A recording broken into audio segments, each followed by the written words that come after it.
Welcome in, everybody, to the Herzig Happy Hour.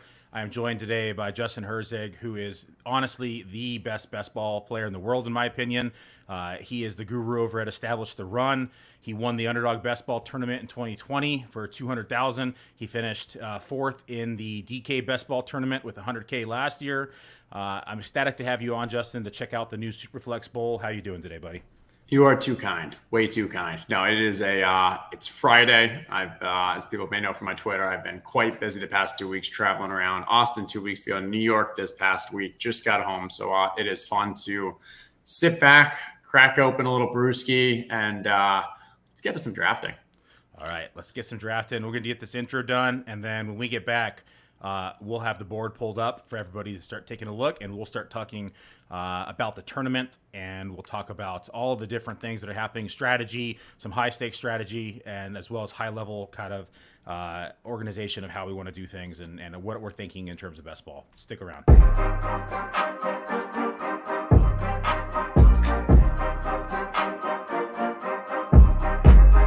Nothing but time, use it to grind. They huff and they puppet, this bacon is mine. Stakes are all high, your stakes are so dry. I'm as rare as they come, put it all on the line. Losing very doubtful, cause I'm winning every outcome.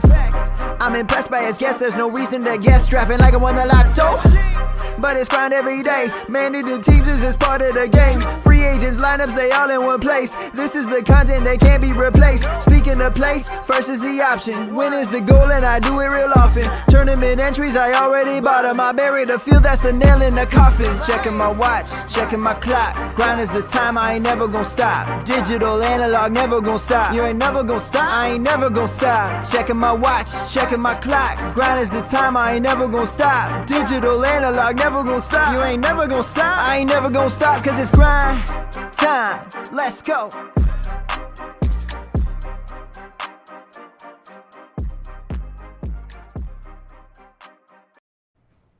All right, that ended perfectly. I am on the clock. Let me lock in Josh Allen. I'm in the 101 here.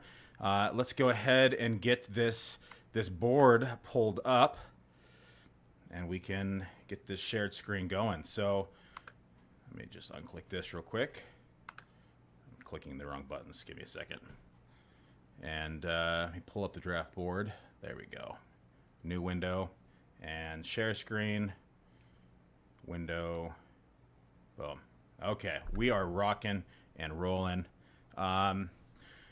So I was fortunate enough to have the 101. I think that's an easy call for me with Josh Allen. But I want to run through this tournament. So most people are used to pass-through rates and a lot of different strategy involved in those mass field tournaments versus this Superflex Bowl tournament. This Superflex Bowl tournament is only a $50 entry, only $25,000 in prizes, but there's only going to be 600 total entries, and 1 in 6 players win $100. So pretty good odds there. Top prize is $5,000. The lineup requirements is 1 quarterback, 2 running back, 3 wide receivers, 1 tight end. There's no kicker. There's no defense. There is 2 flex spots, one of which can be a super flex spot. The other one you can start a running back, wide receiver, or tight end. There's 20 rounds in this draft versus 18 versus a lot of other formats. And then this is the kicker, the biggest difference of them all. There is, after weeks 14, the 2 top scoring teams will advance to the shootout. And the shootout now is a 3-week race, similar to our high stakes tournaments, where you're facing off versus the top 100 teams that have advanced. So 100 total teams in a 3-week race. So your season average, though, from weeks 1 through 14 do carry over.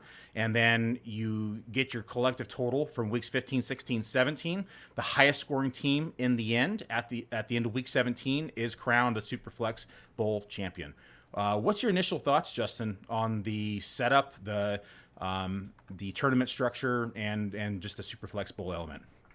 Yeah, so I like it all a lot. I think anytime you have a little innovation, anything that's a little different, I like, because, hey, it just comes up a new strategy. So I'm on the clock now, just thinking through things. So not too surprised when we've seen all QBs and JT.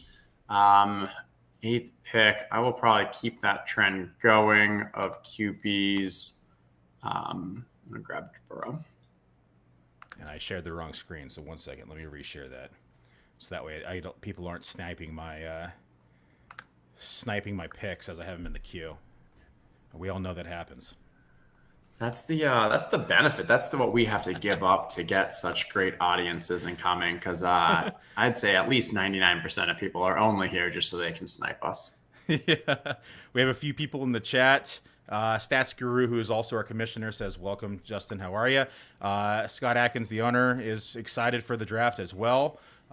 We have a crowd already gathering. So, very innovative. A lot of differences. How does the structure for you? So I know that you preach week 17 correlations when you're in, these larger field tournaments, but now being that you aren't having to beat out so many people week 17, and it's not just a 1 week and done or 1 week pass through, how does the 3-week shootout change your thought process in this draft?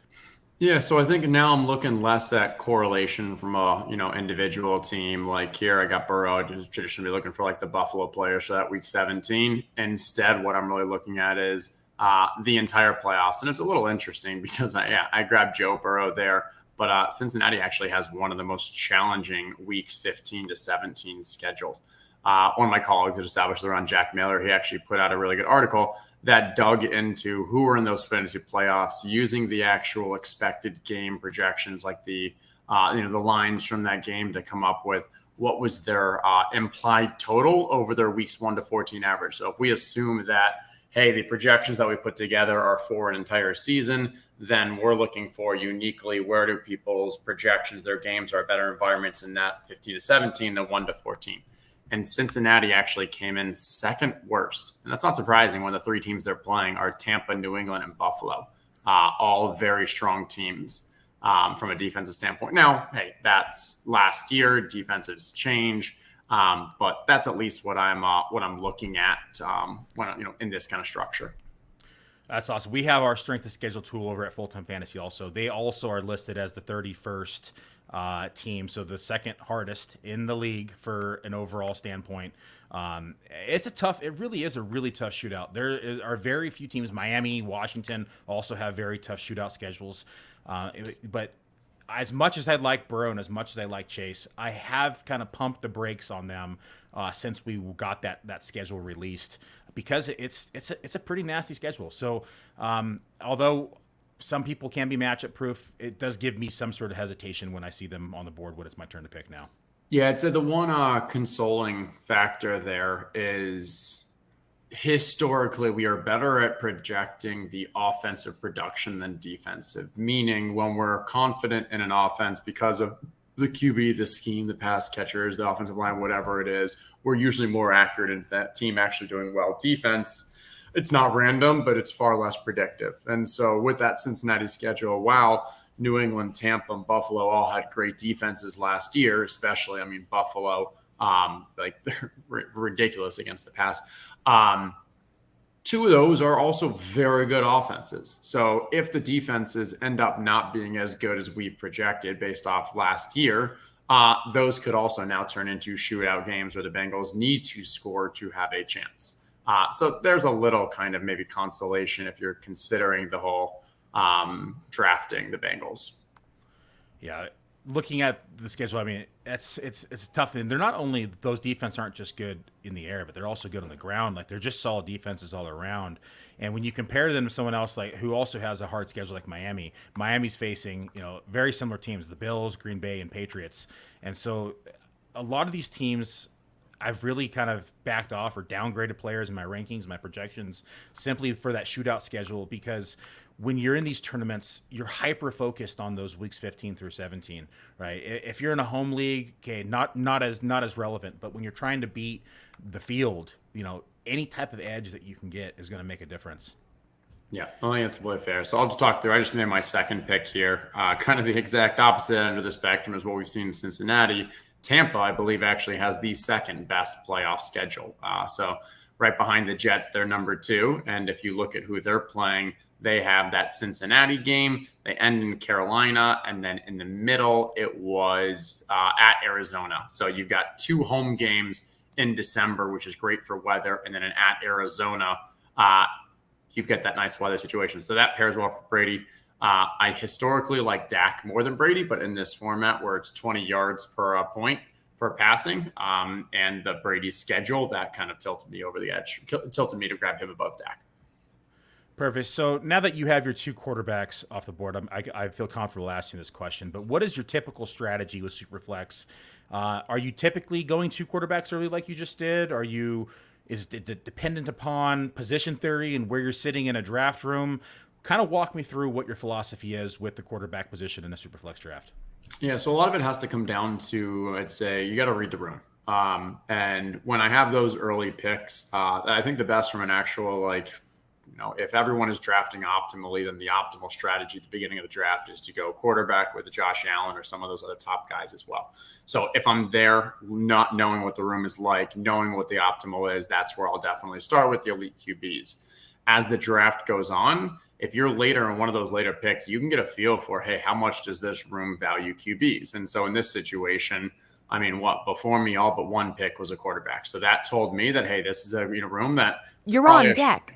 Probably a sharper room, understands what's valuable here. And so that's where I was I needed to grab QB there. Traditionally, my play is I want to leave the first 2 rounds with a QB. If you don't, you really start getting hamstrung. You're on the clock. And then other than that, okay, you're on the clock. That's why it was confusing me. I'm hearing that in my sound. Is there a way for it to turn? There's got to be a way to turn sound off, right? Yeah, I have never turned it off. Let me, Roy, if you're in the chat, can you let us know where the sound key is? Roy knows. I've never turned it off. Because I have a feeling if I heard yours, they're hearing it too. Probably. Yeah, rather than me looking, someone will let us know. And then, so have to leave the room. So have to leave the room with the first 2 rounds with one, in my opinion. Otherwise, you just start getting in trouble. The second is I start thinking about, okay, from the elite players, where's that drop-off stop happening? For this year, honestly, the difference between running back 1 and running back 9 is probably the least we've seen in a long time. When Jonathan Taylor and the archetype that he is, we're not being the Christian McCaffrey type with all the pass catching and stuff that's your top 1.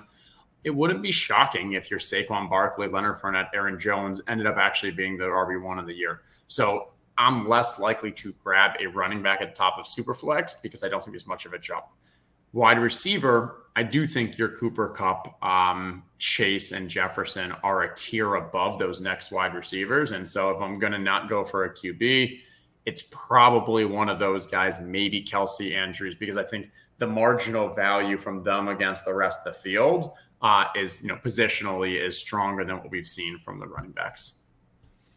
Okay, so I just found out. I'm going to add it to my list of upgrades now. We cannot turn the sound off in the draft room. So, so just mute the tab. If I mute the tab, that'll work. And same with Perfect. So we're good from there. But it would be a good feature, so we will add that to the feature list. Where were we in the questions? Okay, I got one more. I got one more question for you, a feature question. Yeah, definitely.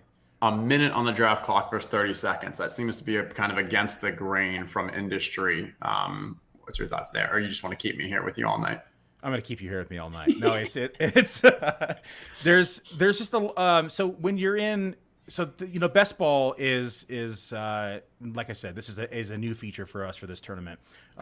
Our high stakes leagues, our 350s, or our world championship event, which is $1,800 an entry, makes more sense. And we have leagues up to $10,000, right? So, give the people a little bit more time. Plus, there's just a lot of tools that you can use. You can sort through your rankings. Like if you're on your screen, you can click the 3 dots right there in above the full-time ranks. Gives you all the stats for a player there. We want to give them people a little bit more time to run through and take a look and to be able to just make more sound decisions that are going to affect them for the long haul.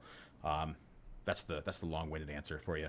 That makes sense. And I think if you're doing the 350s, if you're doing the 550, the 10,000, whatever, you're not doing as many of these. Like the amount that, the people who are doing the best ball, you're pumping these out, and that's where probably the 30 seconds probably more attractive. At least in my mind, it is. But it's also, hopefully you don't have many or any auto drafters, because that's just where the minute would really just stack up the time. Yeah. Yeah, we don't see auto drafters really on this site period. The first round, if there's one auto draft, Roy, who's the commissioner, will call that individual. He'll pause the draft. He'll call that individual and make sure they get on. And then after round one, if they auto, they auto. And it'll automatically turn them into auto, so it just switches to automatic pick. And then it'll just continue to roll. But in my years of drafting over here, I've honestly never seen many autos in my life. There's a lot of high stakes players over here. Most of these guys are dropping multiple grand into tournament picks, and whether it's the World Championship or our new player profile championship, formerly known as the Online Championship. So there's just a pretty sharp crowd over here, and people who take it pretty seriously. They're not logging into a $5 league and select an auto and go. All right, so I get a little stack action there. I grab Mike Evans. I think he's from a wide receiver wise, I feel like that's where he's about going after the CeeDee Lamb. But then where the running backs are going, I feel like I think he was the right play there from a stack wise and for what we're building. So Mike Evans, I expected Godwin to start the season on the pup. So that news that broke this week was not really news to me. We expected it to happen. Gronk was kind of that 50-50, right? We don't know what's going to happen, and if he does, then Evans is going to see even more target share. But I had Evans as my wide receiver 6 going into the year, just because I was expecting an increase in targets. I was expecting an increase in red zone usage. Brady throws the ball, what was it, almost 700 times, I believe, last year. So that connection now without the competition for targets from Godwin, I expect a monster year from Evans. And we all know he's good for double-digit touchdowns and 1,000 yards. He had 1,000 yards in every single one of his campaigns since his rookie season to 2021 last year. I don't expect that to change in 2022 with the GOAT throwing him the ball again. So I love Evans. So when I'm in redrafts, I've honestly taken teams where I've taken and from the 12 hole, I've started Diggs and Evans. That's how high I have him. So, I love where he was going in drafts. I was just taking the discount. But as we've seen his ADP climb and rise, I've just been continuing to take him as well. Yeah, completely think that's fair. And my thought on the Bucs has been so I'm big on Godwin too, and love Godwin from a tournament structure. And I think he fits this as well, where his most value is going to come in the playoffs. I have not been drafting him that much lately because I believe he's going to continue to drop in ADP as the summer goes on. So one thing is, and we've been saying this for the past weeks, and one of the notes that came out was the injury. So more people are going to become familiar that he's not starting the season. He may not play even until October. That's going to scare people.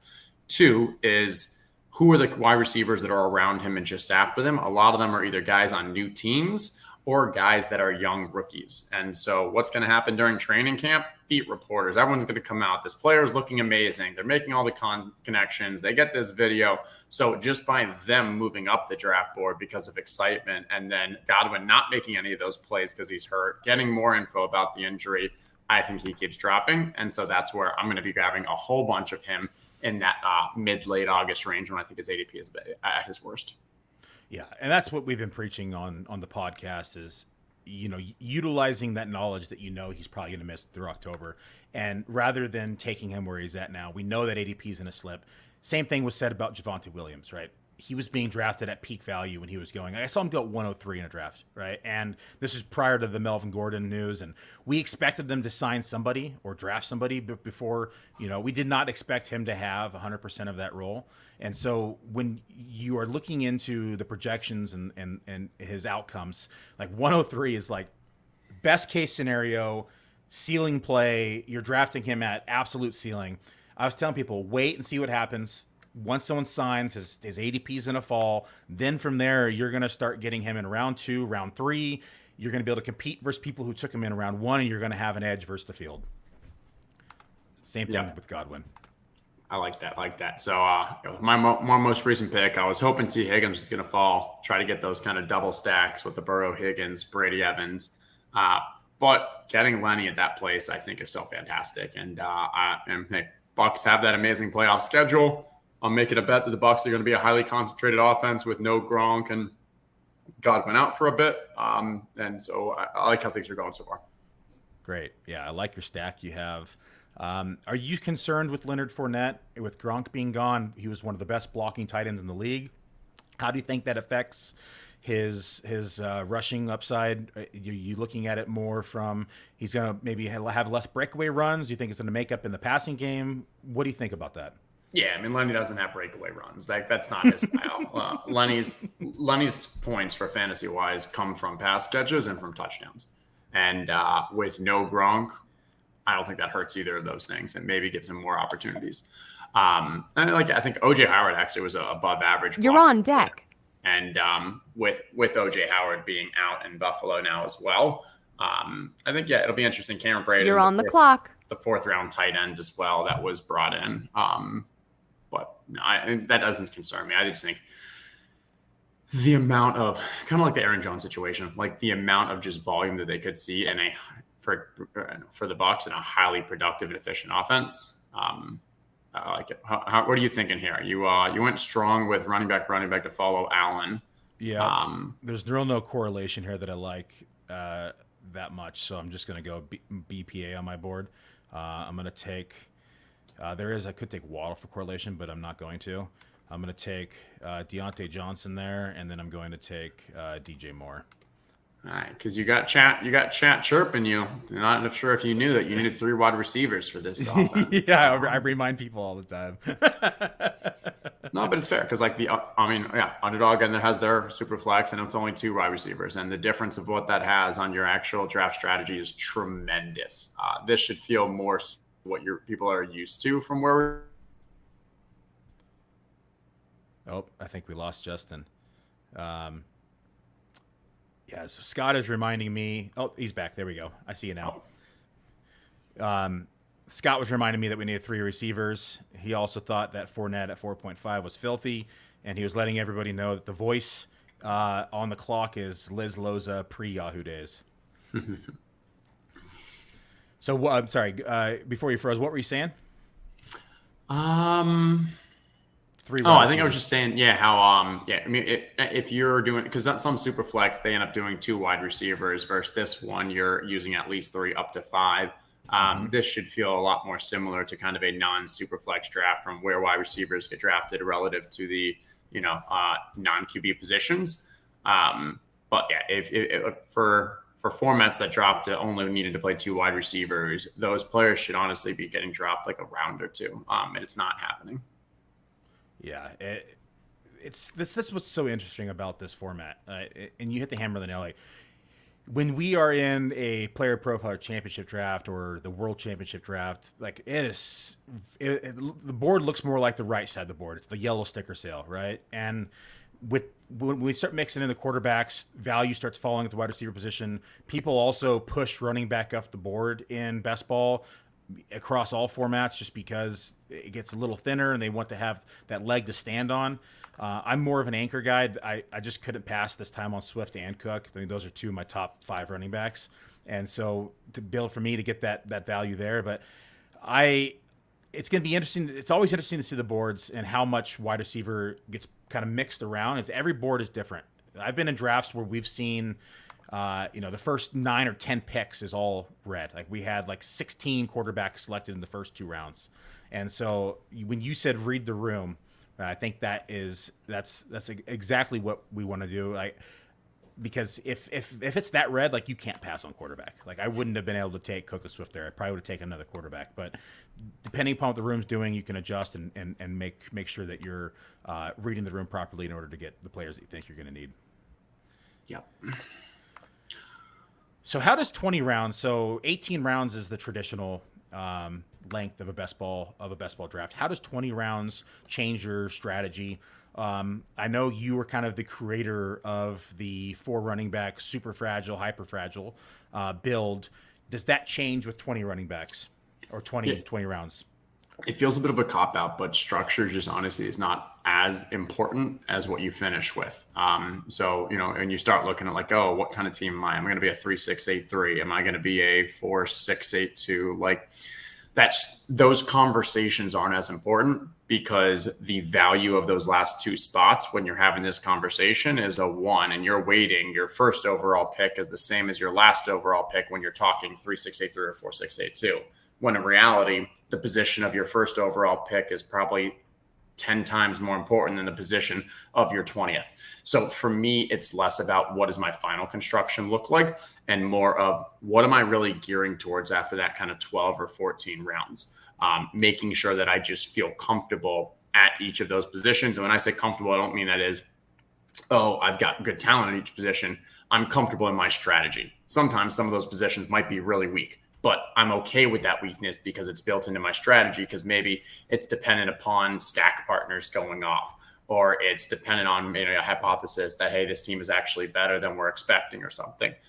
So that's where I'd say I don't focus as much on that finishing structure.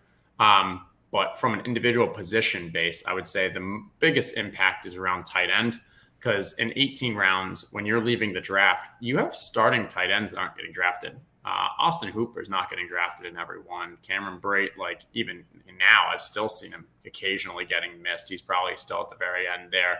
Mo Alley Cox is another example. Like in 18 rounds, they don't get drafted. Wide receivers, running backs that aren't getting drafted, those guys probably aren't starters, or at least there's a lot of kind of question marks. Here in 20, now you're extending. Well, you can go get more running backs or wide receivers that may not start, or now you can take those tight ends that are still having starting jobs that just weren't getting drafted before because of numbers and the value of that slot. So that's where for tight end, I'm more likely in a 20 round to either still go grab the elite one because I think there's a lot of value there, or if not, then focus on going with the kind of quantity style at tight end and skipping over that middle tier. Okay, I like it.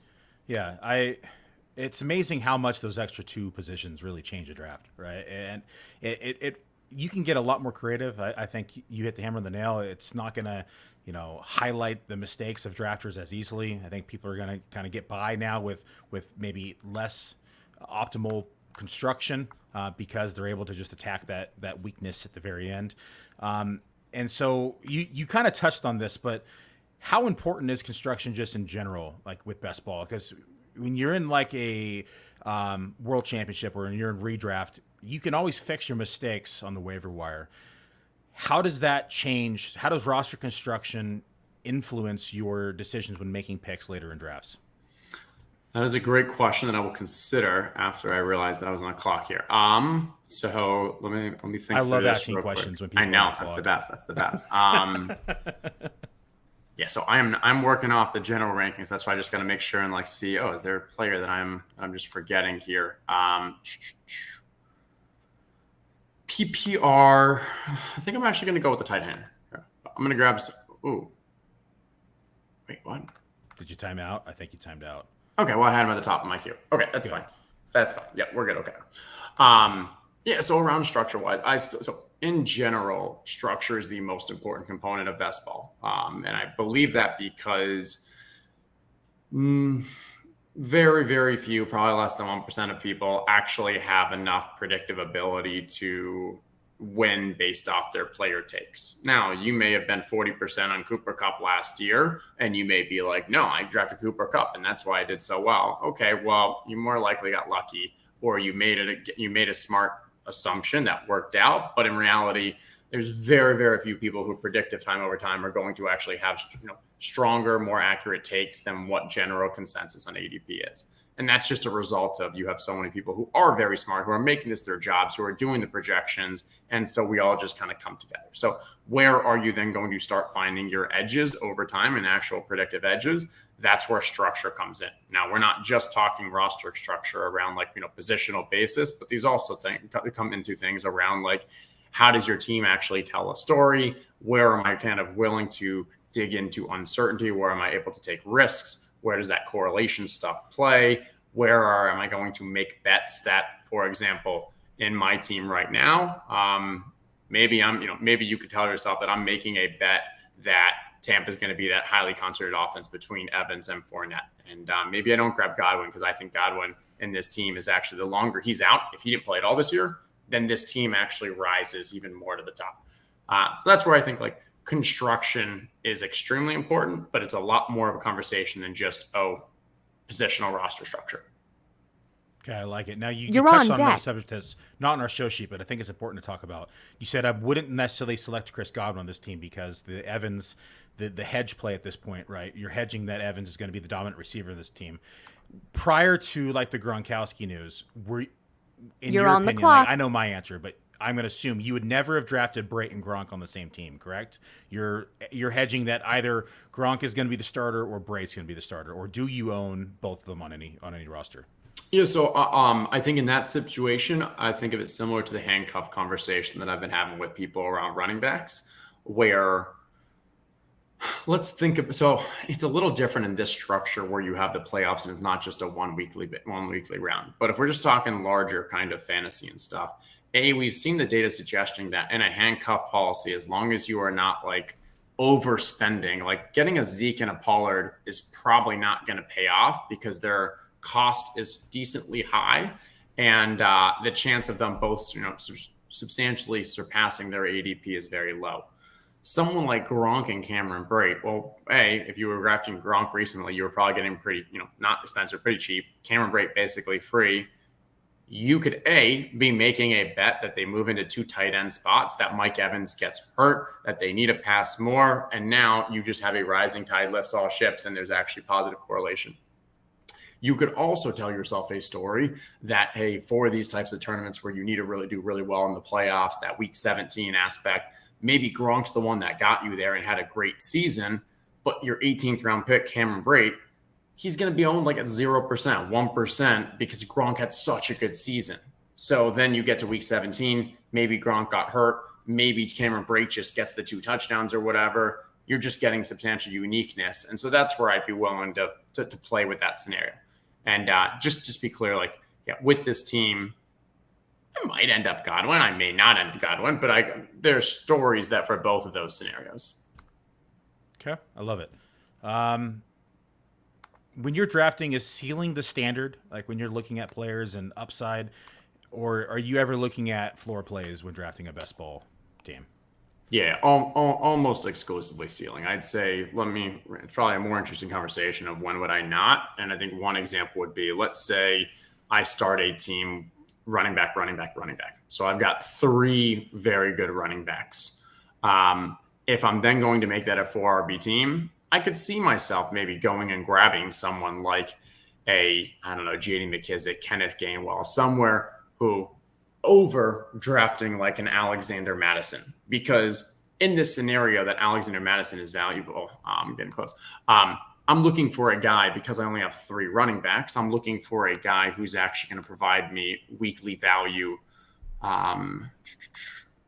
Jerry Judy should not still be on the board. Let's go Jerry Judy.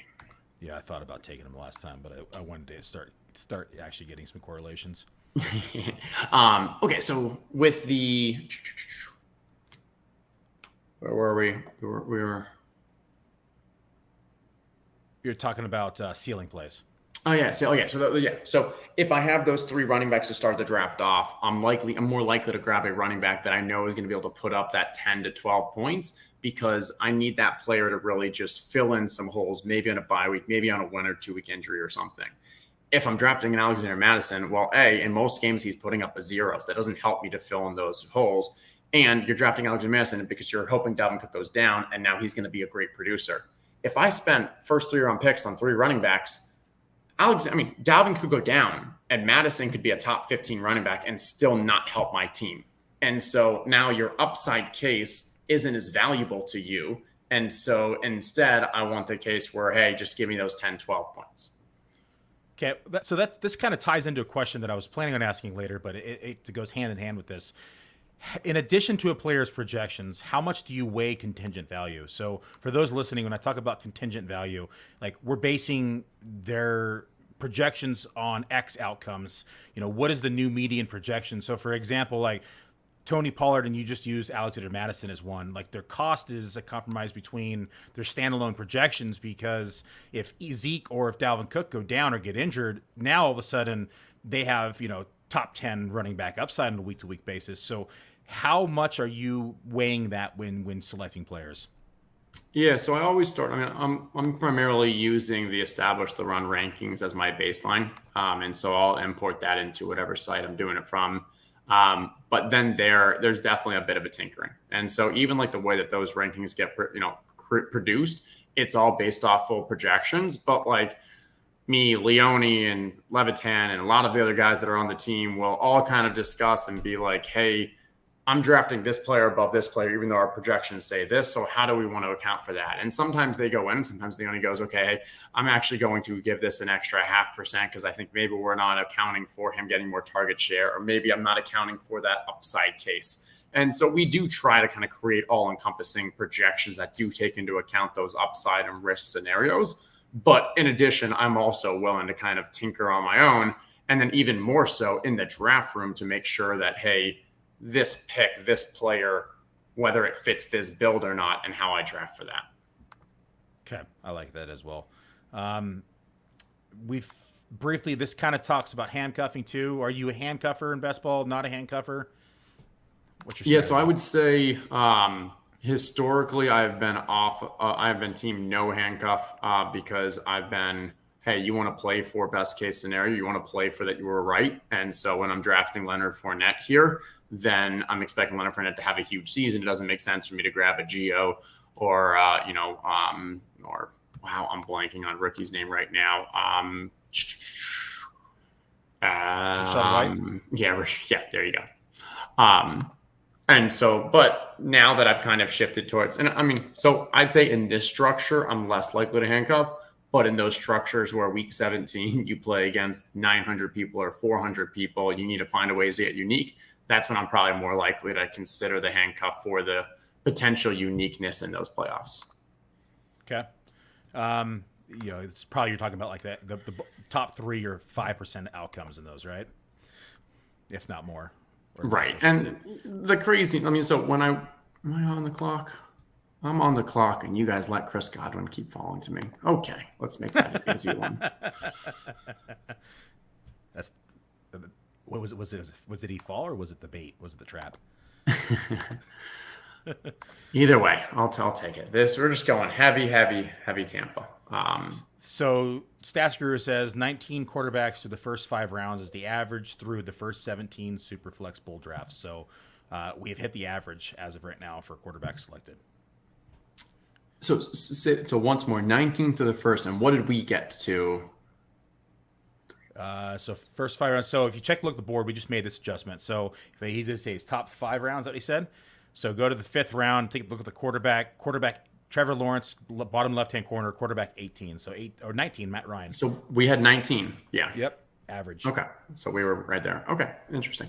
And then it really starts slowing down because a lot of people already have their 2. And you also start getting to a place where wide receivers, especially in PPR, may have a higher projection or like a chance to hit that weekly outcome than a QB at this point. Yeah. And we have, it is 3 wide receivers, like we said earlier. It's not tight end premium, so it's not like tight end or pushing value down the board either, so it becomes a little bit more hyper focused with these positions. That George Kittle right there feels like very, very good value. Fallen to pick 77. Yeah, and so this is a new feature on the board too. I added, so it'll be the pick number at the top left, the round, and the pick number at the top right, the positional number, so tight end 5 bottom left, and then their bye in the bottom right. Nice. Yeah. All the information you need. Especially as we're like podcasting, right? We can say George Kittle just went off the board at 7-5, pick number 77 as tight end 5. Like you just spew it out without having to like count blocks here and colors, and you're on it's driving me deck. crazy. You have to count things. I like it. All right, I'm coming up here. All right. What are you thinking through right now? You have a pretty balanced team, I'd say right now. Yeah, I went balanced. I'm deciding how I want to come around this turn. I think I know what I want to do. Again, it's not going to be great for correlation, but sometimes on the end I've found it more difficult, and rather than pushing someone up or down, I don't like dropping a tier when I'm looking at correlation or trying to figure out some sort of stack. So there's times where I'll just have, best player available drafts, and this might be one of those. I do have some correlation, but not a lot, and now that I'm on the clock, You're on the clock. I'm going to be looking purely from an upside standpoint. So I love Drake London's role this year in the offense, so that's going to be my first pick. And then I still need more wide receivers here, and I like the upside of where is he? I like the upside of Kadarius Toney, so I'm going to take Toney as well. I like those. I mean, if Toney can figure it all out and stay healthy and keep his off-field concerns to a minimum, then I think you could have a really large season here with Dable and the system now revamped. No more Jason Garrett. I mean, when he was able to stay healthy on the field, I mean, that human joystick aspect, that Debo light, I've been calling him, has the chance to just be a yard after the catch monster and really take over this wide receiver core as the wide receiver one. Yeah, and I mean, I think the biggest differences for that offense are going to be a higher average depth of target across the board because, one, you have an improved offense, and two, with the new coaching staff and what we saw in Buffalo, it's more likely to happen there. And so who is going to really benefit from that? I think everyone. I think Kenny Golladay is one example where his ADOT was just historically low last year, and I believe that's a result of Daniel Jones predominantly just having to either design him quick plays to get the ball out, or he's rolling out and forced to roll because he's got, linemen breathing down his neck. And so just not able to get downfield. So I think not only as a field stretcher and Golladay kind of having more of those deeper perimeter ones, but Toney in the slot getting a little more space, that'll help him there too. I'm very, very bullish on the Giants offense as a whole this year. From an upside scenario, obviously it could just burn and be nothing, but yeah. You look at like the backfield too. Like Barkley was going in the third round in early draft season, which made no sense to me. They didn't really add anyone for competition. He finally started climbing up boards. They have an improved O-line. He's healthy, a new coaching system. Like I expect better things for the Giants as well. And you look at, everyone says, oh, you look at Kenny Golladay and huge failure last year, but there's not many scenarios where a wide receiver moves to a new team with a new coach and a new system and just excels out the gate. There's always a learning curve. There's always time it takes to build that rapport with your quarterback. It's timing concerns. There's so many things that you got to get right. So I think year 2 for Kenny Golladay could be a better year as well. But just in general, this offense as a whole should be much more efficient. Yeah, I think that's all completely fair. I'm aligned there. One of the listeners says this Superflex Bowl has been much more value-based drafting than many of the other ones he has seen. So I'd agree. It seems to be people aren't pushing. Normally, like we see, Roy, can you give me statistics on quarterbacks through, what are we at? Let's go through round 8. What's the average on quarterbacks through 8? Right now, we have 22 quarterbacks off the board through 8, but I'm curious what that statistic is.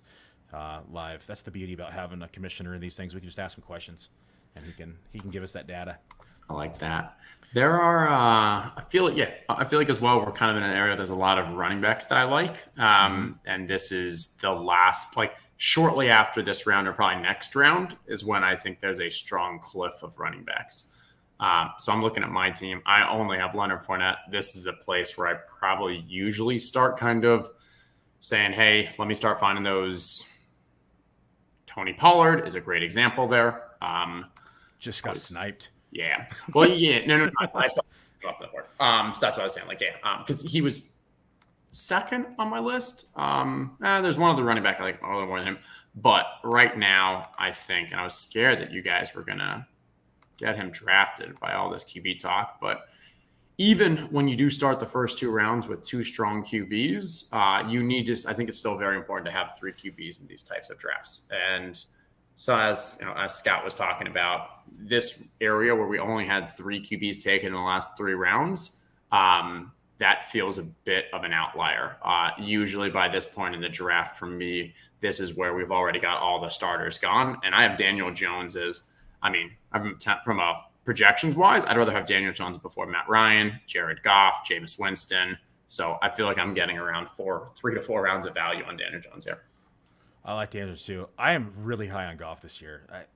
the system, the way the team was playing down the stretch. They're playing with heart. They have everybody back healthy. The offensive line was a top 14 offensive line. They get one of their leading offensive line members back this year.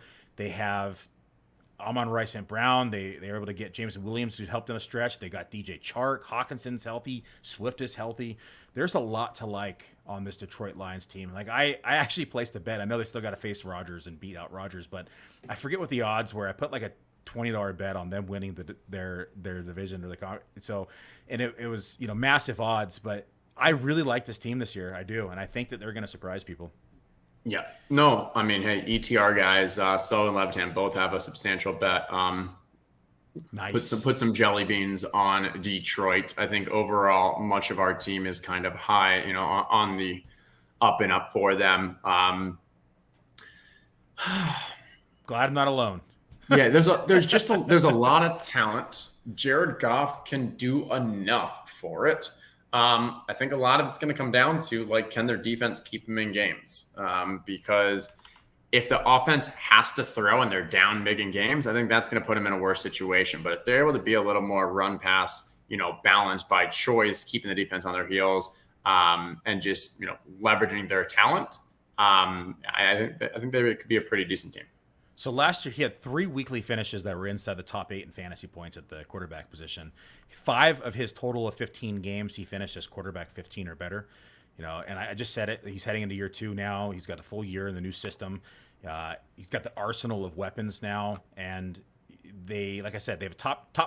PFF had him ranked at 13th in offensive line rankings last year, and then Ragnow, like I said earlier, Ragnow's back.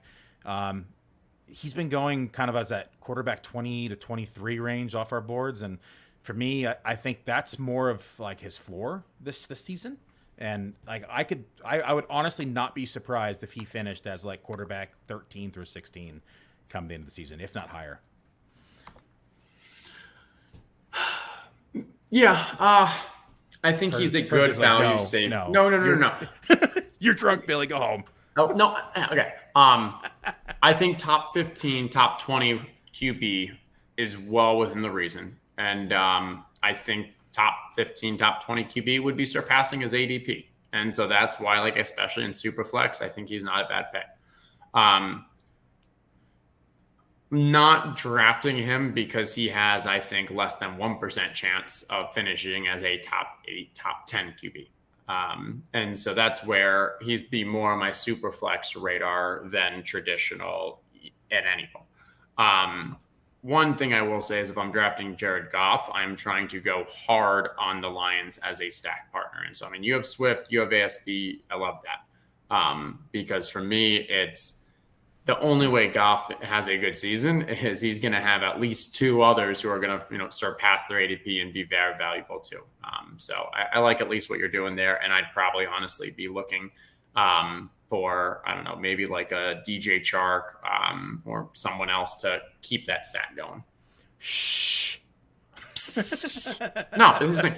DJ Chark is not a great pick for someone else right now. DJ Chark is a great pick for you or someone that wants to make you upset. DJ Chark's actually my most owned player in this format through. This is now my 10th draft in this format, and I think I own him in 37%. It's a little high already, so I gotta scale it back a little bit. But today's not the day it's going to be scaled back. I like it. And so as we were talking after the Daniel Jones, you got Mac Jones, you got Davis Mills, you got Carson Wentz, you got Trubisky. Put Trubisky to the side. The others are the last ones that are like legitimate starting, and you're expecting to get an entire season out of them. And so not shocking to me that once Tannehill, Daniel Jones went, you started getting a little of a snowball. So people like, especially in the back, because if you look at these last 4 picks, they didn't get the elites. Only one person got a QB in the first 2 rounds. So you knew there'd be some desperation after my Daniel Jones to start getting some QBs. And looking at those, Snowblind and Call Sign Bob are feeling the pressure around QB right now. Yeah, and for me, like whenever I have a chance to draft Josh Allen, like if Josh Allen goes down, this team is probably toast anyhow, right? And it's so if I have that first 1, 2, 3 picks where I'm getting either myself and Mahomes and Allen, Herbert, whatever it may be, I know that if You're I'm on losing deck. that guy, like I'm not going to have to rely as much on my third quarterback on a week-to-week basis. Now, if it is super flex, so we can always start a positional value there. It's not optimal, but if that guy goes down, I'm done. Like this team is toast and it's not winning overall, right? I might get lucky and get You're on the one clock. pass through, but at the end of the day, it's not going to. This team's not going to cash. Right. And while you're thinking about things, I mean, it's always a fun question. It's like, hey, each year for Superflex, at what point do you draft a non-QB? Like, what is the optimal there? Because last couple years, you could argue that like McCaffrey should be 1-1 because he was such a large gap from projections among, ahead of everyone else. That's not there right now. For me, I kind of think I would have like the tier of Allen, Mahomes, Lamar, Herbert, and Kyler, and then I start considering the other positions. Yep, that's what I meant too. But even then, like, I'm not faulting anyone if they also want to include Hurts and Burrow, and maybe even, like in that tier this year. Because if you have those 8 QBs go at the top of the draft, like there's going to be a run on the others, and you're just chasing. Yeah, it's tough.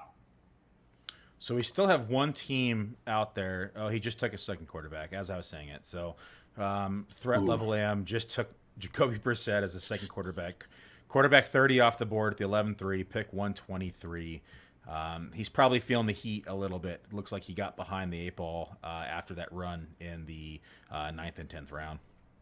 I will say at the call sign, I said 12 pick, like might be feeling the heat, but I like his team. Like I think in this format, Kirk Cousins, I think Davis Mills is undervalued. I love and now you also have like arguably the wide receiver 1 and the running back 1. And like, I think you're putting together a very strong team.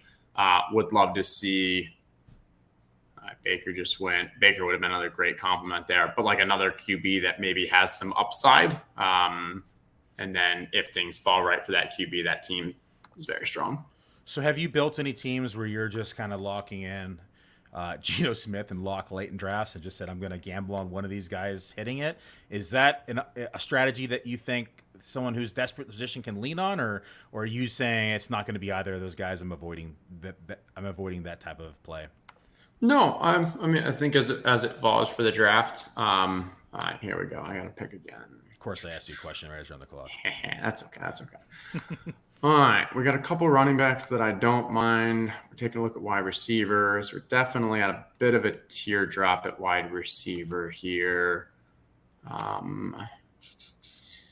Yeah, I think this is that place where like this is the end of the running backs that so I'm gonna grab some Chase Edmonds here. We have the answer for the quarterback. 26.3 is the quarterback average through 9 rounds in the previous 16 Superflex Bowl drafts. So where we got 25, so we were just below average there. Davis Mills would have been 26 had he taken him before Hawkinson. So he helped the cause by taking him 1 pick later. Okay. Makes sense. And that is where we saw like that big run happen. Yep. I would say, yeah, if you go through 4, 5, 6, 7, like through 8, I think that's when we were definitely below average because that's, we hadn't seen one QB draft in those 2 rounds. And then we saw a little run happen. So for those of you who are new to the FFWC, welcome. We are a family over here, and it is a small community, ever growing though. If you have not partaked in any of our drafts, whether it's the new Player Profiler Championship, formerly known as the Online Championship, or a World Championship drafts, or now our Super Flex Bowl draft here that we're doing today with Justin himself. You can sign up today, use promo code Muzio, and if you buy a 3-pack of the Player Profile Championships, you save $100. So make sure you join in today. Roy, our commissioner, is also our head of customer service, and he is over here always helping out players.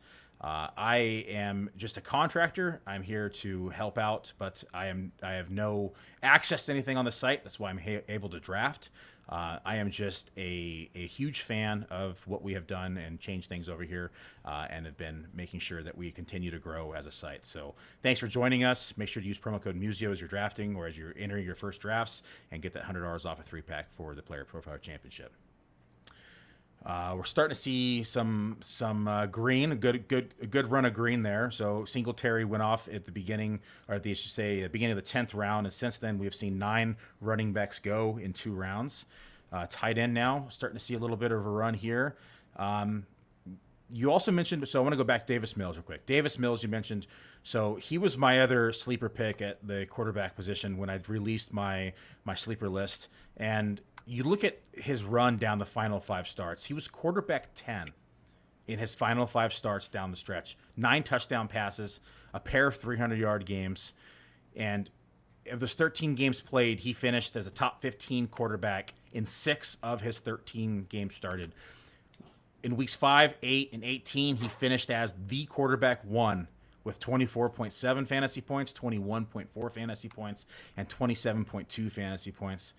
He finished 2022 as quarterback 15 in completion percentage at 66.8. He was quarterback 18 in touchdown rate at 4.1%. Quarterback 18 in money throws, quarterback 18 in pressure completions, quarterback 15 in air yards. There was a lot to like about Davis Mills, and this stat was probably my favorite when I was doing the research on him. Was he was quarterback 4 in deep ball completion percentage. So a lot to like about Davis Mills. I think it says a lot they didn't go out and acquire someone or partake in the free agent frenzy. They're going to roll with him, and if it burns up, then great, they get a top pick. But if not, Davis Mills is, he's playing for his job here. I mean, when you have someone who has everything to lose, they're going to play 100% every game, and that person is going to be very dangerous, in my opinion, from a mental standpoint. I mean, when I think of him, I think of like the chant, like, we're not that bad. Like, he's really not that bad. And, obviously we're biased because very late draft pick, didn't really come into a starting position the right way, or not the right way, but like the traditional way. Like, you think of, oh, he's only in there because of what's been happening and like they need a spot fill. But like, they showed commitment to him this year. They had the opportunity to take a QB in the draft. They didn't. They had an opportunity to go take a QB in the 2nd or 3rd round, who we all thought were still like, and they didn't. Like, they made all the right. They've said all the right things about him. They've given him some additional offensive weapons. I don't think he's going to be great, but like, to be honest, if I had a choice between Davis Mills and Jared Goff, that's pretty close. I probably still lean Goff, but like, that's where I see like, about the same area. And so when you're getting Davis Mills, where he's being drafted, I like it. I like it. That's Justin's nice way of saying your pick of Jared Goff sucks. You're drafted on the turn. Drafted on the turn is hard because you were like, if you really wanted him, and you went with the ASB and the Swift. All at the same time. So you guaranteed it. So you knew that, like, hey, I'm making a bet on Detroit. And so didn't want to take a chance at not coming back. Right. Like, I probably would have waited. You probably could have gotten him, but also like maybe there would have been this run that happened in around like 10 on QBs. That could have happened very easily in round 7 or something. And then you're, in a lot worse shape. All right. I am coming up on the clock. Let me take a look here. When you're looking at that, so I went with Tyler Boyd because with Joe Burrow, that was kind of one of my last ways to get that pass catching correlation. Burrow's a hard one to stack with because Chase, Higgins, Mixon are all like top 3 round players. And so when I didn't end up with any of those, had my eye on Tyler Boyd. I wanted to make sure I grabbed him. Okay. You're on deck. All right, let's see here. Double checking my correlations. My screensaver is the week 17 shootout. That's how I roll. So I just minimize a window. I have most of them memorized right now, but I also like looking because it's a 3-week You're on the shootout, clock. I try to look at as many correlations as I can, like that 3-week stretch. Like, which teams can I do a 2 or 3 team build that's gonna hit 2 or 3 weeks, and not just look at week 17 or just week 15 or week 16. How can I get creative with it? Yeah, no, I highly recommend, if you are an ETR subscriber, check out the 2022 Best Ball Playoff Schedule article by Jack Miller. That, like, while I have the week 17 memorized for this one where I needed 15, 16, 17, it had everything at my fingertips pretty easily just to use. Okay, so I'm going to take Cole Kmet to go with my week 17 correlation with the Lions. Gets my first tight end off the board. And then have a couple other ways I'm looking here. That's, again, one of them is no correlation. Buffalo also plays the Bears in Week 16, so that gives me kind of another game correlation there. And then Detroit has the Panthers, who I also have, and then the other player I don't really want there right now. Where we go? I think I might.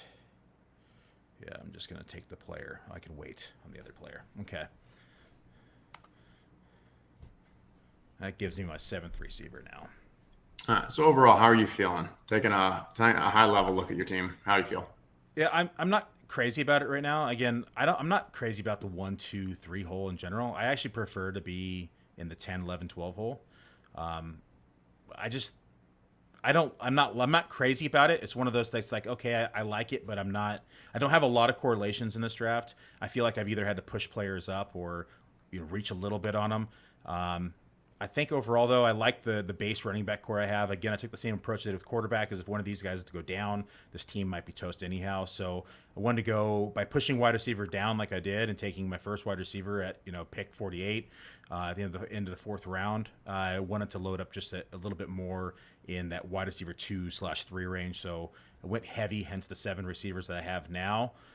Do have some correlations throughout weeks 15, 16, and 17, but overall, I give myself like a B right now. I'm not crazy about it, but I don't hate it.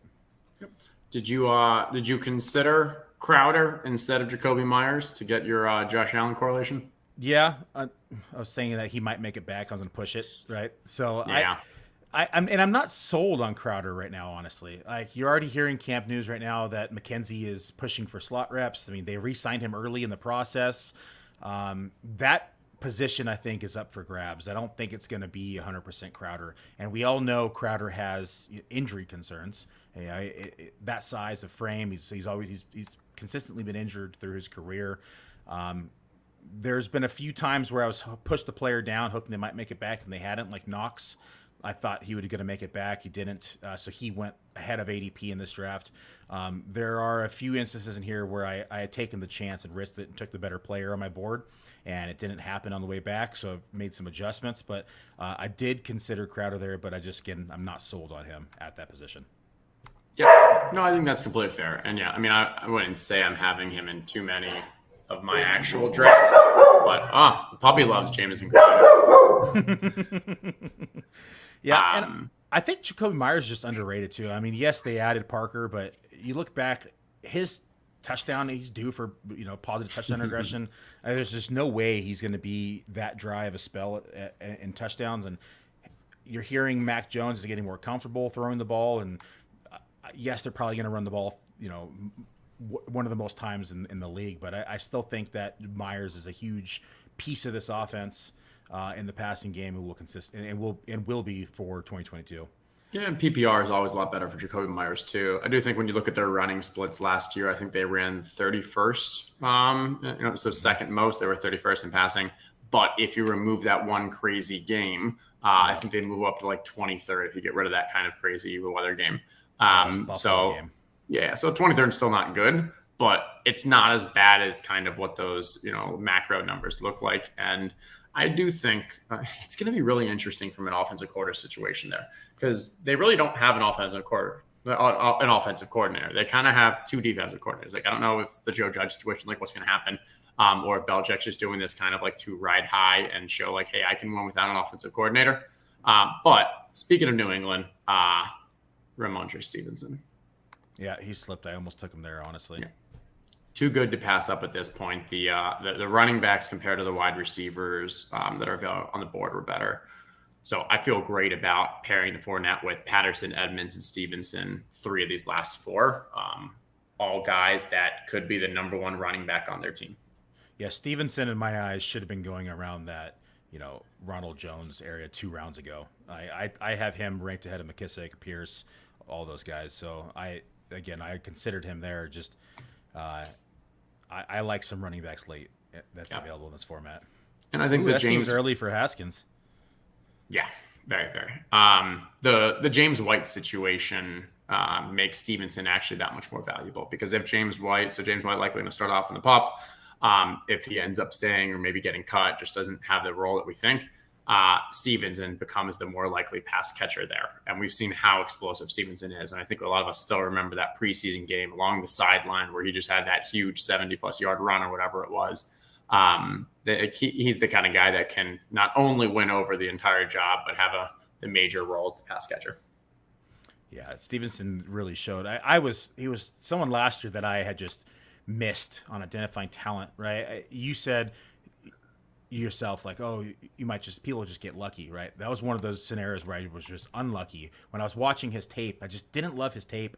He just looked like he was carrying a fridge behind him when he was running the ball, and then he gets to the NFL, and it's like, wow, this guy is faster. He's got more burst. Like, what did I miss, right? I went back and rewatched tape and still just didn't see it, but it really translated to the NFL well, and thank God one of my draft partners liked him more than I did, or I probably wouldn't have had much, if any, of him last year, and he came in clutch for some key redraft situations that we really needed him for some big payouts. So happy I had some shares last year. I'm definitely drafting more of them this year just because I think they are going to continue to run the ball a lot.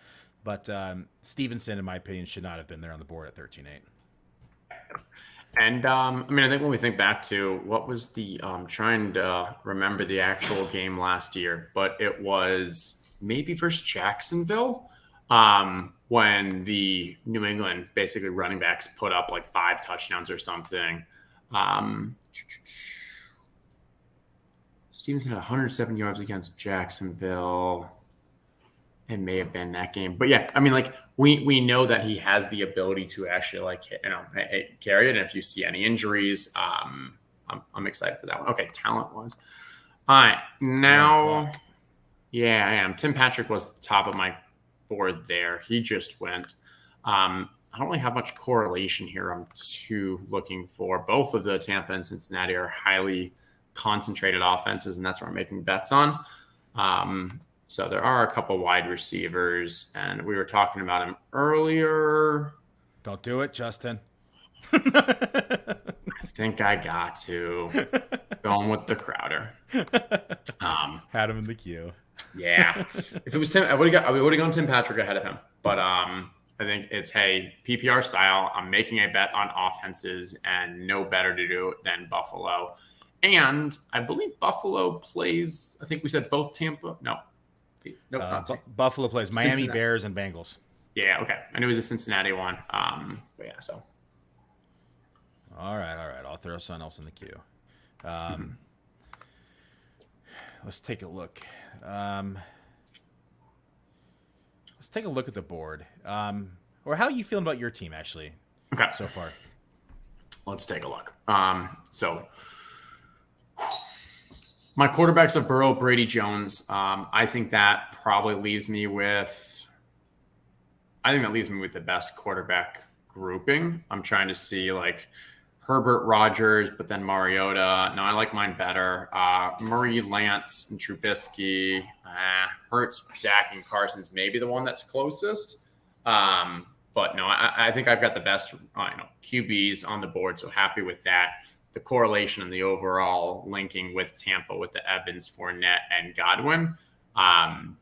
You guys were just too kind to me there. So appreciate you for rounding up the troops and telling them to let me have my local Tampa highly concentrated team this year. Running backs is definitely where it's a little iffy. But given the lack of capital that I've invested into it, I'm pretty happy with how it's turned out.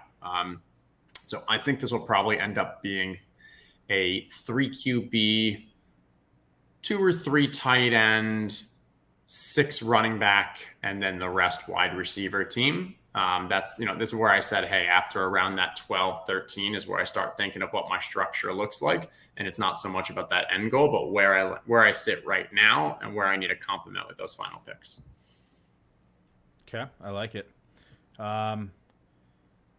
What is the, yeah, I don't know. What do you think? Like, are my wide receivers weak? Do you think, you got to expect that Godwin's going to be missing a decent amount. How we feel there? I think wide receiver is probably your weakness of the team, right? I think you 100% have the best quarterback stable inside of this draft. I don't think you're that weak at running back, honestly.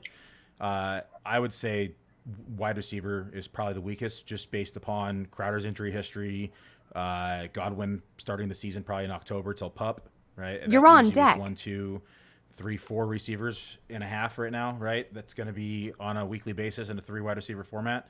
So You're that's on the but clock. There's always value at the position. You probably have your guys that you're used to taking to later. So it's something that you can clean up with. And I think that at a position with the most variance, you can kind of clean up at the position later on. Yeah. And I only need 2 wide receivers to start, right? 3 wide receivers to start. Okay. I wasn't sure if chat was going to remind us again. That's good. That's good. Did they remind us again? No.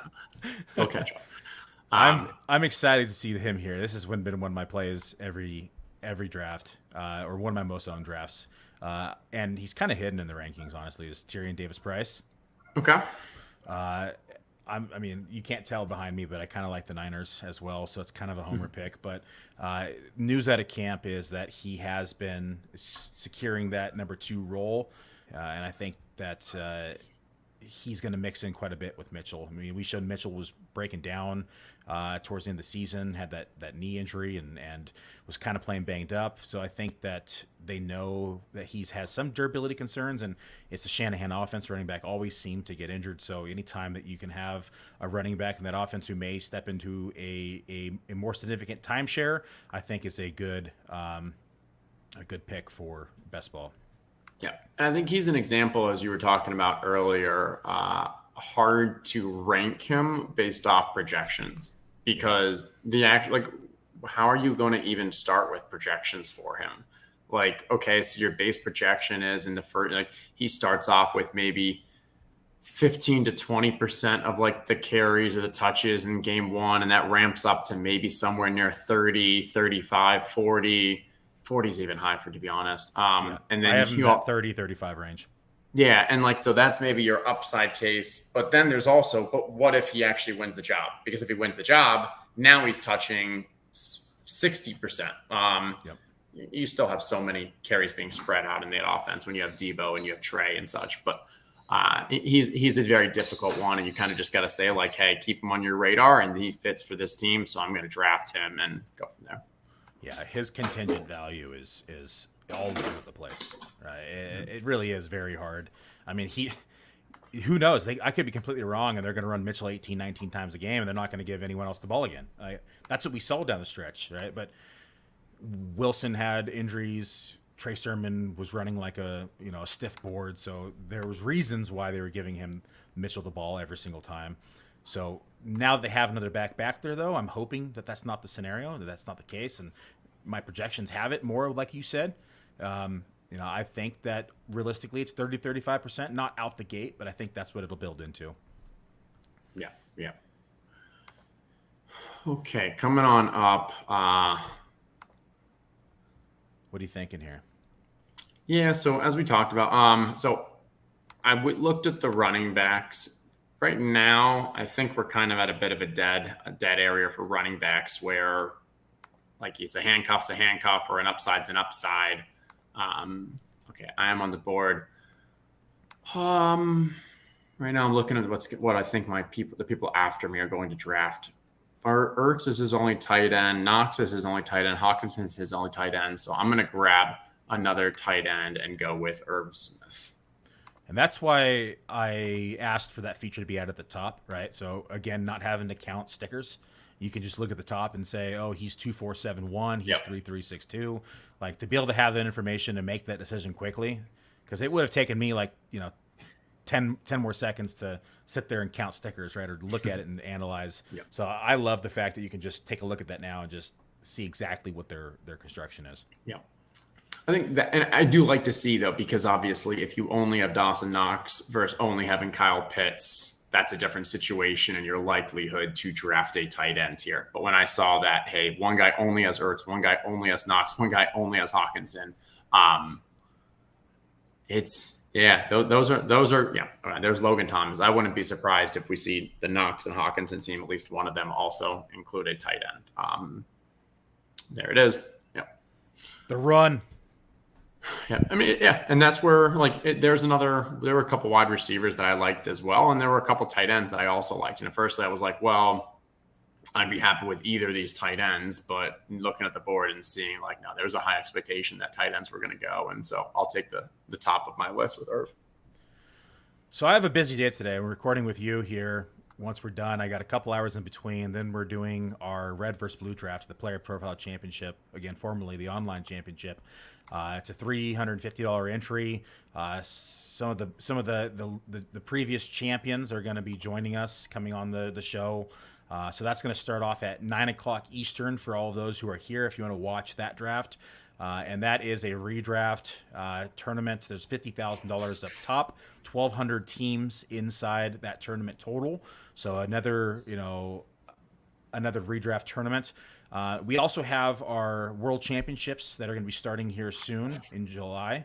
And those are going to be or end of July, I should say, early August. And those are $1,800 an entry and only 600 entries up there, but 150 grand up top. You can also win what's called the Dominator, Justin. I think you would like this. The Dominator, if you have the most points and the best record in your league, you can win the Dominator prize. It's $10,000 to you in just league prizes if you have a Dominator. The league pays out 12 grand just across the board. So whether there's Dominator or not Dominator, 12 grand in league prizes. And then the people who progress move on to the Tournament of Champions and shootout schedule weeks 15 through 17 for $150,000 grand prize up top. Last year was fortunate enough to take down one Dominator, missed another one by half a point, and missed another one by 1.5 points. So it hurt a little bit, especially when you have down the stretch and you had Tyler Johnson who threw up a 0 against the Jets or whoever it was, week 15 or 16. And you look back and say, man, that cost me 10 grand, right? In one league, cost me 10 grand in another league. So the Dominators are nice. If you're new to the FFWC, that Dominator will pay for 6 of your high stakes entries into the World Championship. So highly recommend it. Some of the best ROI in the industry over here at the FFWC if you're playing from a grinding standpoint and entering these tournaments. And I think Tyler Johnson was even a starter that day. I think they were missing either. Godwin and AB were gone. Yeah. It made no sense. Remember that. I was deciding, me and my draft partner, Dave Hubbard, were deciding, do we do Nico Collins today or do we go Tyler Johnson, right? And I was like, man, everyone's out. It's just Evans and Gronk. Like, you have to throw Tyler Johnson. He's probably going to see 6-7 targets. He'll probably get 4 or 5 catches. He's upside at like 60-70 yards and maybe a touchdown, right? That was the thought process. And as you could see, it did not play out that way. So I'm sitting there at the end of the week and looking at it like, really, a fucking goose egg? Are you kidding me? Like, I'm still. You can't tell I'm still salty about it. That's tough. What were people doing letting Josh Palmer fall so late? Yeah, I like Palmer there. I mean, he could take a pretty significant role this year, and we saw him kind of step forward last year, really take on a bigger role. Looked really good too as well. So we saw Keenan Allen kind of start missing a step towards the tail end of the season. So it may be Josh Palmer's season. Could be. And so I mean, like I'm drafting Josh Palmer either way there because I think from a best wide receiver available to the board, he had clear lead. But also the kind of things I think about from a correlation standpoint is, so I have Mike Williams in the team. Mike Williams, for him to have a great season, there's different paths to it, but one of those ways is Keenan Allen getting hurt and Keenan Allen not playing well, whatever happens there. That gives Mike Williams a major boost. Now, if my team's doing well and I know that Keenan Allen got hurt, well, Josh Palmer is probably also then going to far surpass his ADP. And so that's where there's like a kind of mini correlation of the same team. Even though I don't have Justin Herbert, there's still value in drafting the two together. Yeah, I like it. Now, Watson finally went off the board at 16-3, quarterback 33, pick 183. What's your take on Watson? Are you willing to gamble on him late like that? All of us kept passing him, but at what point are you comfortable taking Watson, or do you think he's going to see a 1-year suspension? Yeah, so in general, for larger tournaments, that's the kind of archetype that like I will take chances on. And so, for example, when Brady was retired earlier this year, I was still drafting him at the end of drafts because there was, I was putting it at something, I think I said about a 20% chance that Brady comes back, but that 20% was worth it for some drafts because I was getting him round 18 and now he's, going round 7 or whatever. think so. Like that's where the Watson, like the things that I care about usually tell me I should be drafting him, but his situation, I think there's just such a high likelihood he doesn't play at all this year. And I think like there's a 90+% chance. I'd say it's probably like, I'm making these numbers up, but 60, 70% he doesn't play at all this year, 90% that he misses at least 8 games. And if those are scenarios, like I just can't imagine a situation where like Goodell allows him to just play the whole year without anything. And so that's why I'm just completely off him. And so he resolved 20 of his 24 sexual assault cases. People forget like 4 is a lot of sexual assault cases. So he still has the 4 floating around. And it's not like those 20 are just gone, right? It's not like the NFL's going to look at it. Oh, you settled it. There's no disciplinary for the previous 20 cases that you had against you. I mean, think a year is realistic in the outcome of his suspension. Yeah. I mean, let's consider that they all are resolved. Okay. If we now get no penalty, that sets a standard that all that has to happen if a player gets in any form of civil trouble is that they need to resolve the case in court.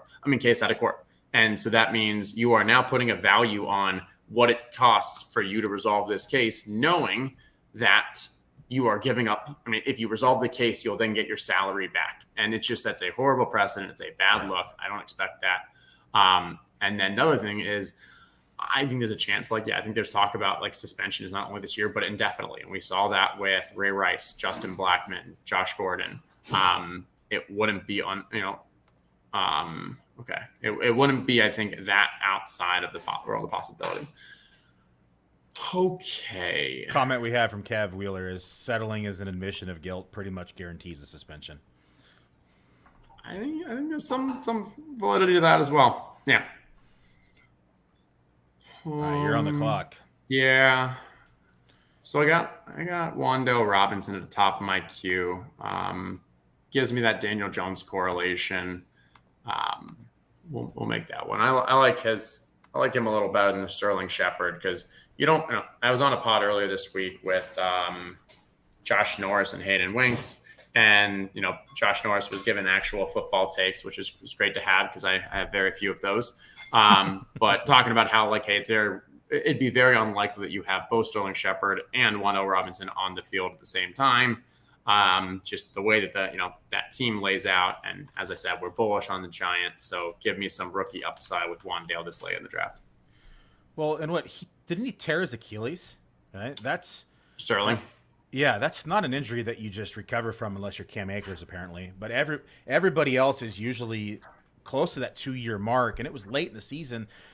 I would not be surprised if he doesn't play at all. I mean, he already adjusted his contract. Maybe he comes back really late down the stretch, but they went out and got Wandale. And you look at their backfield, and they don't have outside Breida. There's no one else that they've added in that backfield outside the rookie who is going to even be pushing Saquon Barkley for touches. And what does Wandale bring to the table? He was one of the most dynamic dual threat wide receivers in college who came out of high school as a running back, if I recall, who has the ability to run the ball and catch the ball. So they may get some pretty creative plays for him, jet sweeps or even run him out of the backfield like a small Debo. So I like Wandale a lot. I had him pretty high in my rookie rankings. I wasn't crazy about the landing spot, but when you go up and select a guy like they did, it tells me that he's going to have a pretty decent role in his first year. Yeah. I think that's completely fair. I will say, so now that I was actually paying a little more attention, had I have seen, so Khalil Herbert and Gus Edwards both on the clock. Khalil Herbert should have been my pick. He was too late this late of the draft to still have him on the board with the upside that we've seen from him. So I like what that 12 spot is doing with the draft because, Khalil Herbert was a great value there. He then takes Marlon Mack, who's been one of my sleeper picks at the running back position. What's your take on Marlon Mack? I mean, prior to his Achilles injuries, he's been now 2 years removed, but prior to his Achilles injury, he was a top 5 running back in breakaway rate. He was a top 20 running back 2 straight years. Do you think that we're going to see that type of Marlon Mack again, or is you just say, no, it's Houston and no running back can be trusted? Yeah, maybe I'm not thinking about it the right way. But no, I have not been taking much Dameon Pierce or Marlon Mack. Okay, where are we? It's getting ugly. Yeah, we're getting deep. Now we're getting the 18, 19, 20 rounds. We're getting deeper than other formats now. Yep, and this is where I'm kind of kicking myself that I didn't grab one of those running backs last time. All right, I'm not high on Daryl Williams. I think there's reports that Benjamin is actually like looking better for the number 2 spot, which would put Daryl Williams like on the outside looking in. But at this late in the draft, I think there's still a little value there for the uncertainty. So I'll grab Daryl Williams. I think he should have a role. Eno just didn't impress me last year. So if Eno is beating him out in camp, that's not good for Daryl Williams, because Eno did not look good last year. He did not do anything to. Looks like you sniped Famous J, but doesn't look like. I'm not sold on Eno either. So I don't think they go out and get Daryl Williams if Eno was going to be the answer. But if he's beating them in camp, and they're going to go with the better whoever's winning. Right. And I mean, Daryl's only been there for a little bit, so it could just be kind of coach speak and everything. Oof. Somebody wanted Puppy on the screen. I'm trying to see if we can get. Look at. All right, where's Puppy? There we go. Stats Guru says, "Put the puppy on the camera." Oh, it's a little doodle. Is that a? It is a little doodle. Is it? What's the mix? It is a miniature golden doodle. And nice. He's about 32 pounds and done growing, and he's still a puppy. Only like a year and a half.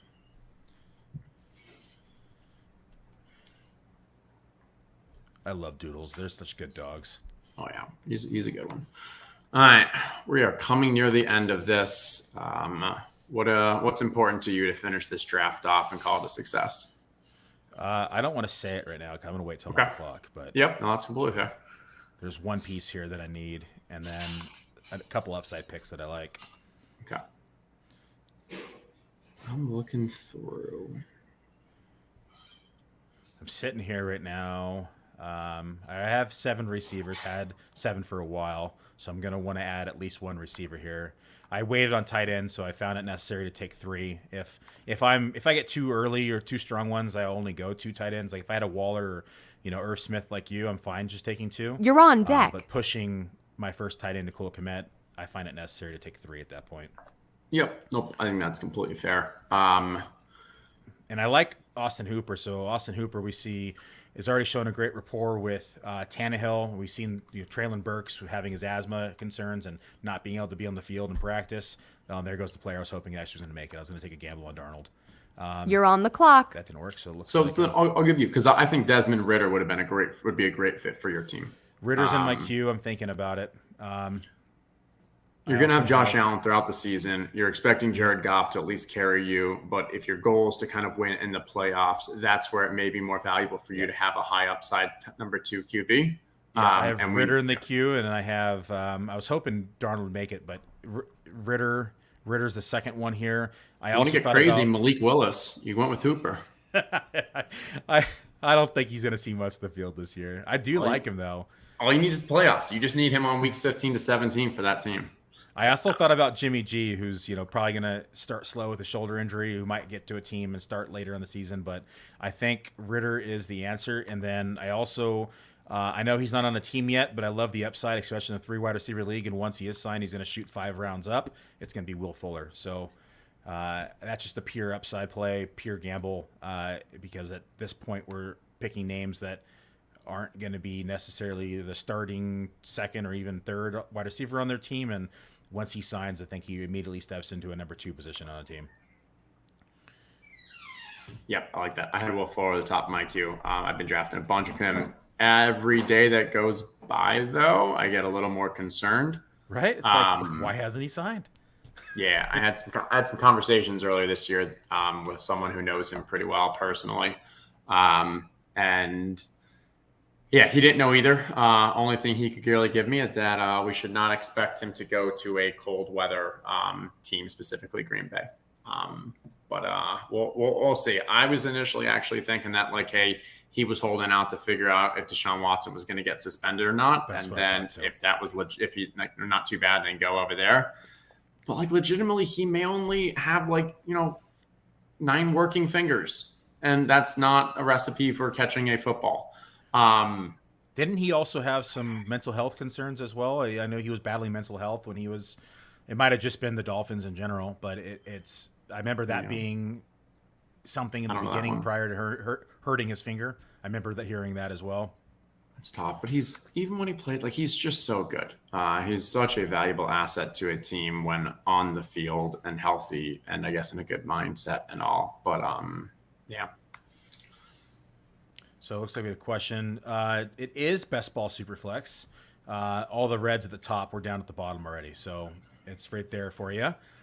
We had 25 quarterbacks go in the top 9 rounds. It's slowed down since. But it is Superflex best ball. And slightly ahead of our average 1 hour and 40-minute draft times. Very slick, so we're beating the clock, which is good. Kept Justin here for his full minute picks on everyone all the way down. And Abe says Ritter, most pro-ready quarterback out of the 22 draft class.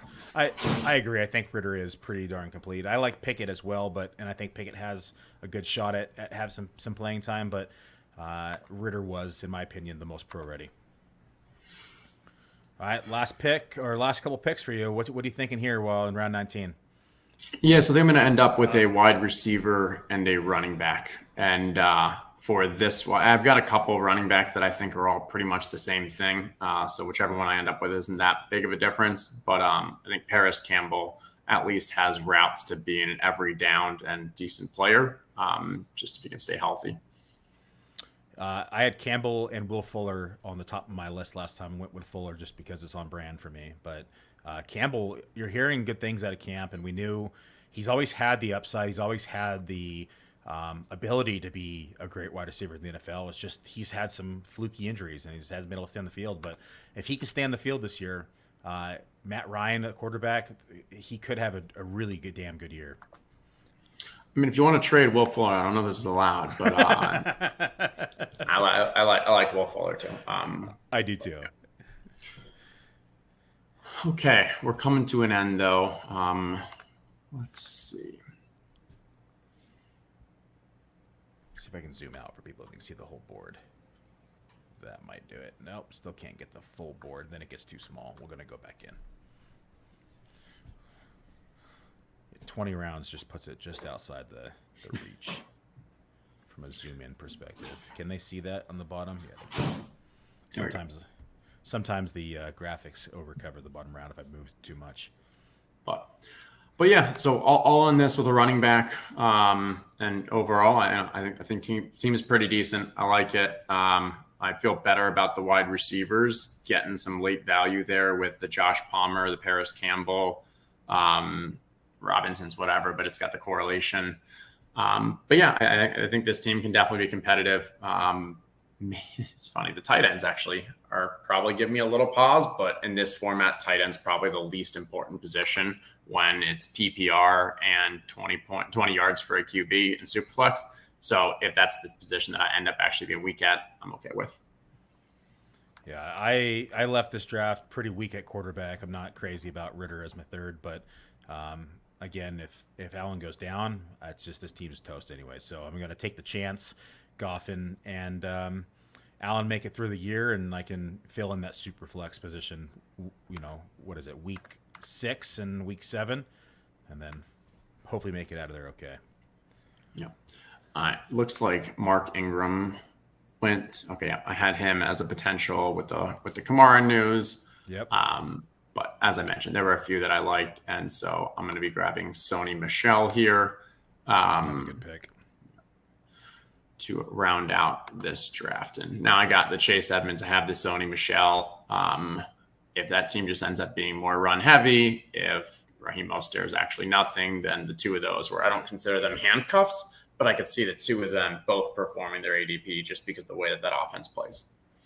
So you went 3-6-9-2. Had you considered only going 5 running backs, or was it just because you weren't comfortable with the Pattison, Edmonds, and Stevenson trio? I considered it, but if I did, I probably would have gone a third tight end. Not really often going 10 wide receivers. Just additional value from that last wide receiver is pretty low. So you got to have a story for why you're grabbing that last guy, whether he actually is a great value. Oh wow, I didn't. So this is an interesting. I'm number 12. Well done in this draft, value seeking. But I was looking at Robbie Anderson. So Robbie Anderson had, when I was grabbing Paris Campbell, and had no idea he was on the board. He must be pretty low in the rankings and such, but love Robbie Anderson here, and that's 3-4 rounds of value. I missed Robbie Anderson too. Sometimes you got to search. That's why the listeners, you gotta create your own rankings. Take the time. It's an investment in time, but it is well worth it, because there's a couple both the Khalil Herbert and the Robbie Anderson I just had not seen, because I guess however the rankings were set up, but good picks there. I would have gone Robbie Anderson above Paris Campbell, definitely. But no, I like this. So yeah, I know. It's a Friday. It's we got through an hour and a half. Not horrible, but I appreciate you for bringing me on. Thanks for introducing. You're this to on me. deck. I'll definitely be playing some more, and appreciate chat for coming in, asking some questions, being active. Yeah, it's great to have you on. I always like your insight. I consider you to be, one of the best, if not the best ball player in the world. Love picking your brain. You're on the clock. I always feel like I learn something every time I have you on. I was joking around with a buddy, and I consider myself to be a pretty good ball player. I took third in one contest, but I always joke around and say, I feel like Justin is playing chess and we're playing checkers at times. And it just the way that you will talk about the correlations, your week 17 correlation opened up my eyes last year, and kind of playing out a DFS mentality. I'm just going to take a stack here and we'll go with Mackenzie. And so that DFS mentality in a large field tournament to get yourself an edge over the field, and that's what helped me take down that third place last year with that week 17 correlation of Chiefs and Bengals last year. Again, this tournament a little different though, because we are a 3-week shootout and there's no pass through. So for those who are listening, it's, top 2. You're on the clock. Move on from weeks 1 through 14, and then weeks 15, 16, 17, all the top 2 teams face off for top 100 overall, and pays out down the board. So $5,000 up top, and then the payout structure is a little bit more flat, but everybody who passes through is guaranteed 2x their money with $100. Justin, it was great to have you on. Why don't you tell listeners where to find you, and what you're doing inside the for Establish the Run. Yeah. So easy. Find me at Justin Herzig, Herzig on Twitter. Always happy to kind of answer questions. Like yesterday I was at airport, did an AMA, answered a lot of best ball questions. So if you have any on this draft or in general, feel free to reach out. And then, over to ETR. So twice a week, I am streaming live streams of doing some best ball drafts. So it's usually Tuesday around noon, around 1, Thursday a little later around 4, but you can find that on the ETR YouTube channel or just follow me on Twitter. I'll always keep those updated.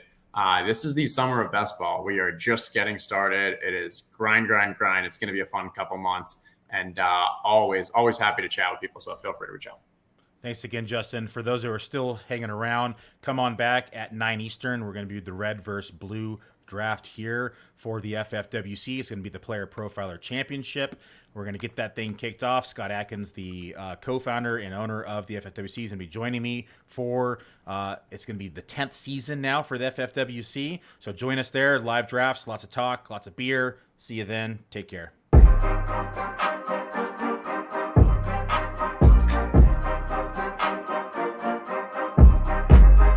Nothing but time, use it to grind. They huff and they puff it, this bacon is mine. Stakes are all high, your stakes are so dry. I'm as rare as they come, put it all on the line. Losing very doubtful, cause I'm winning every outcome.